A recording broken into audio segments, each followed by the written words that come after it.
Home builder data. That's our topic for today's Backstage Pass.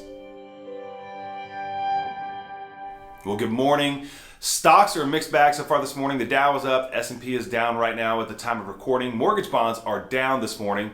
That means that mortgage rates are going to open up a little bit higher today. We'll talk more about that in just a minute, but first let's talk about housing data. So the NAHB, the National Association of Home Builders, is releasing some of their data this week on new home starts and builder sentiment and things like that. Yesterday they released their housing market index. Now this HMI, the Housing Market Index, is a survey conducted by the NAHB and directed towards builder members, and it gives us an index of what builder sentiment feels like. And this data is for the month of August, and so it's really kind of a real-time pulse on what's happening in new home building here in the United States. Now, the Housing Market Index came in, dropped from 55 to 49 yesterday.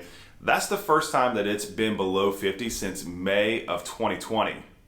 Current sales dropped 7 points to 57, while sales over the next 6 months dropped to 47, and buyer traffic dipped from 37 to 32. Builders are definitely anticipating a little bit of a further slowdown.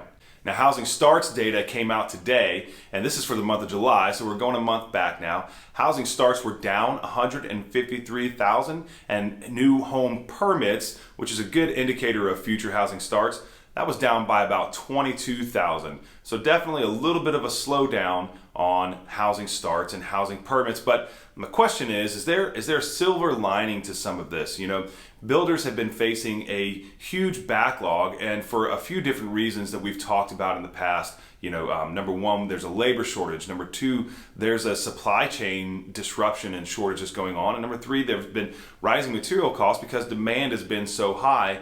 So could this be a positive thing for builders to help catch up on some of their backlog? One of the numbers and data points that we follow is the amount of new homes that are actually for sale, on the market for sale, and the amount of new homes that are actually completed. There's a pretty big disparity between those two numbers. So, could a little bit of a slowdown on the builder's side of things, could that help builders catch up and get those completions caught up? Builders, we'd love to hear from you and know what you think and kind of hear what you're seeing in your perspective. So please leave a comment and let us know what your thoughts are. Now, moving on to the bond market, mortgage bonds are down about 23 basis points this morning at the time of recording. The 10-year yield is up about 7 basis points. That means that mortgage rates are going to open up a little bit worse today. Yesterday, they were in that 5.25 to 5.3% range on the national average for a 30-year fixed. Today, they're bumping up just a little bit from that, to around 5.3 to 5.35. So somewhere in that range for the national average on a 30-year fixed. And we've been seeing for the past few days that 5.25 to 5.35 range.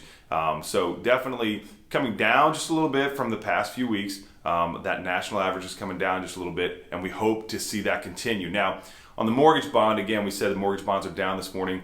Could be some pre-positioning for tomorrow's retail sales data. It's probably going to be the biggest data point of the week economically, and so the bond market could be doing some pre-positioning on that. As that data comes tomorrow, we will let you know, and obviously let you know what the reaction of the market is. But until then, that's all the news that we have for today. Please like and subscribe if you haven't done so already. And if you have any questions or any comments, leave them in the comments section. Builders, again, we'd love to hear for you. Remember, stay positive. Have a great day, and we'll see you tomorrow.